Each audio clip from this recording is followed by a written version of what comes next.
একজন বিশ্ব চ্যাম্পিয়ন যার বয়স তখন মাত্র 25 বছর, কিন্তু হঠাৎ তার কাছ থেকে কেড়ে নেওয়া হলো বিশ্ব চ্যাম্পিয়নের খেতাব। বন্ধ হয়ে গেল তার বক্সিং কেরিয়ার। 3 বছরেরও বেশি সময় তিনি কারাগারে বন্দি জীবন কাটায়। সবাই ভেবেছিল মোহাম্মদ আলীর জীবন হয়তো এখানেই শেষ, কিন্তু না। 1967 সাল। মোহাম্মদ আলী তখন বিশ্বের সবচেয়ে আলোচিত বক্সারদের একজন। সেই সময় আমেরিকার প্রেসিডেন্ট তাকে ভিয়েতনাম যুদ্ধে সামরিক বাহিনীতে যোগ দিতে নির্দেশ দেয়, কিন্তু আলী স্পষ্টভাবে জানিয়ে দেয় সে এই যুদ্ধে অংশগ্রহণ করবে না। সে বলে, আমার ধর্ম বা বিবেক কোনো ভাইদের উপর বা কৃষ্ণাঙ্গ মানুষদের উপর গুলি করার অনুমতি দেয় না। মাত্র এই একটি কথা আমেরিকার সাদা চামড়ার মানুষ এবং সরকারকে ক্ষিপ্ত করে তোলে। এর পরিণতি ছিল ভয়াবহ। তার বক্সিং লাইসেন্স বাতিল করা হয়, হেভি ওয়েট চ্যাম্পিয়নশিপের খেতাব কেড়ে নেওয়া হয় এবং তিনি পেশাদার বক্সিং থেকে কয়েক বছরের জন্য নিষিদ্ধ হয়ে যান। এমনকি 5 বছরের জেল এবং $10,000 জরিমানাও হয়। আলী তখন মাত্র 25 বছর বয়সী, একজন বক্সারের কেরিয়ারের সবচেয়ে গুরুত্বপূর্ণ সময়, কিন্তু তিনি রিংয়ে লড়াই করতে না পারলেও নিজের বিশ্বাসের জন্য লড়াই চালিয়ে যান।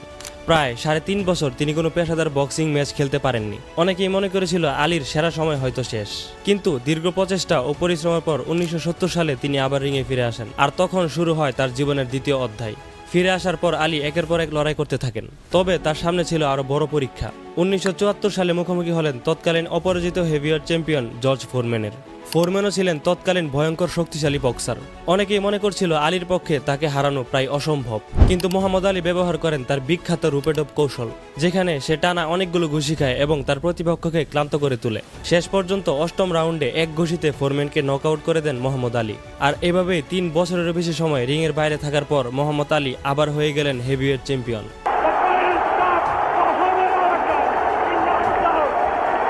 মোহাম্মদ আলীর গল্প আমাদেরকে একটি গুরুত্বপূর্ণ শিক্ষা দেয়। জীবনে এমন সময় আসতে পারে যখন মনে হবে আপনার সবকিছু শেষ হয়ে গেছে, আপনার সুযোগ কেড়ে নেওয়া হতে পারে, মানুষ আপনাকে ব্যর্থ ভাবতে পারে, এমনকি আপনার কাছের মানুষও বলতে পারে আপনি আর আগের অবস্থায় ফিরতে পারবেন না। তাই সময় আপনার বিপক্ষে যেতে পারে, পরিস্থিতি আপনার বিপক্ষে যেতে পারে, মানুষ আপনাকে নিয়ে সন্দেহ করতে পারে, কিন্তু যতক্ষণ আপনি নিজের উপর বিশ্বাস রাখছেন ততক্ষণ পর্যন্ত কেউ আপনাকে হারাতে পারবে না।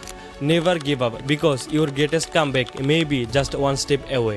ভিডিওটি ভালো লাগলে শেয়ার করতে পারেন এবং এরকম ভিডিও আরও পেতে পেজটি অবশ্যই ফলো করতে হবে।